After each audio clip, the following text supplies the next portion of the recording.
বর্ষায় ভেঙেছে কাঠের সেতু। হ্যাঁ, চন্দ্রকোনার চৈতন্যপুরে শিলাবতীর উপর ভাঙা সেতু। ভাঙা সেতুর পাশ দিয়েই এভাবে চলছে ঝুঁকির পারাপার। নৌকায় চলছে বিপজ্জনকভাবে পারাপার। চন্দ্রকোনার ভগবন্তপুরেই দুর্ভোগের ছবিটা ঠিক এরকমই। নিউজ 18 বাংলায় দেখছেন সেই ছবি। সুকান্ত রয়েছে, আরো ডিটেলে জানবো। সুকান্ত, কতদিন ধরে এই পরিস্থিতি? কেন প্রশাসন বারবার তাদেরকে, স্থানীয় বাসিন্দারা অভিযোগ জানিয়েছে, দাবি তুলেছেন, তারপরেও ব্যবস্থা নেয়নি?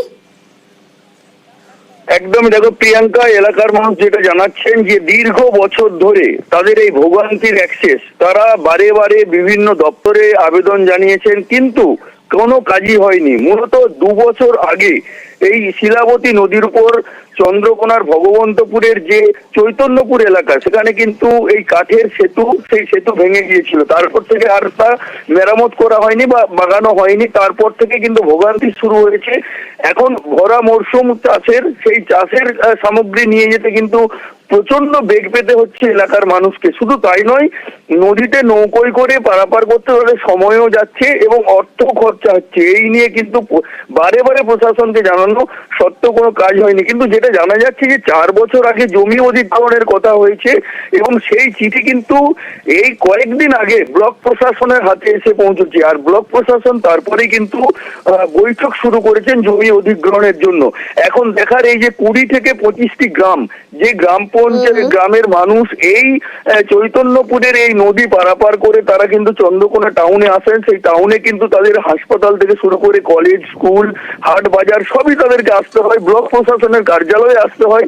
সেই গুরুত্বপূর্ণ জায়গায় সেতু নির্মাণের কত তৎপরতা দেখায় প্রশাসন। প্রিয়াঙ্কা, নৌকো এলে ফেরাবো, অন্য কোনো রাস্তা যেতে হবে? আবার অন্য রাস্তা এখন 5 কিলোমিটার ঘুরতে হবে, 5-7 কিলোমিটার। এখন তো চাষের মরশুম, তাহলে তো অনেকটা অসুবিধা হয় আমাদের। অসুবিধা তো বটেই। এই যে আলু বীজ, সার সবই পার করা হচ্ছে নৌকো দিয়ে, এক বস্তা করে। বেশি লোড দিলে তো আবার রিস্ক আছে না, 2 বস্তা করে তো লোক চাপাতেও দিবেনি, 1 বস্তা করে ছাড়া 2 বস্তা চাপাতে দেবে। এতে তো আমাদের ভোগান্তি। আর কি করবো, উপায় কিছু আছে কি?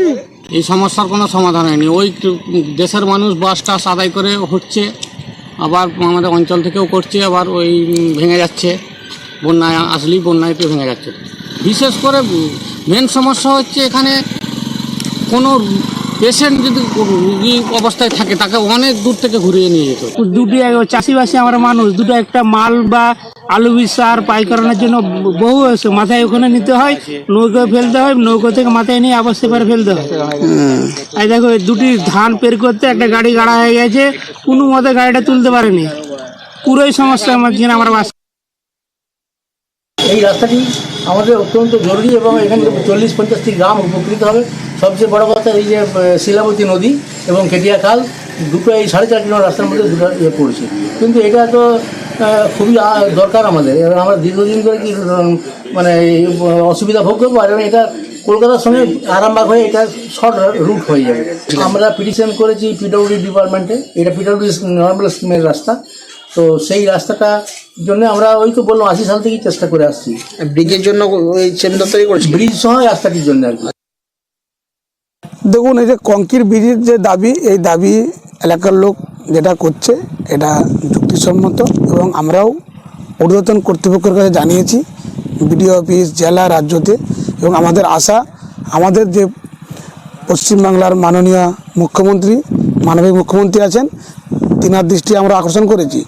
আমাদের আশা যে এটি কিন্তু একটা স্থায়ী সমাধান ব্যবস্থা হবে।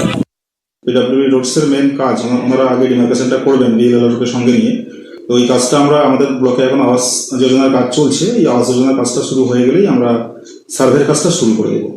তারপরে সার্ভে হলে যে সমস্ত রায়তের জমিগুলো পড়বে, তাদের যে জমিটা দেওয়ার ইচ্ছা, তাদের কাছ থেকে আমরা এনওসি নেব। এনওসি নিয়ে সেই জমিগুলোর প্লট ধরে আমরা এডিএসআর সাহেবের কাছ থেকে ওর ভ্যালুয়েশন, প্রেজেন্ট ভ্যালুয়েশন যেটা আছে সেটা জানিয়ে সেটা আমরা ডিস্ট্রিক্টকে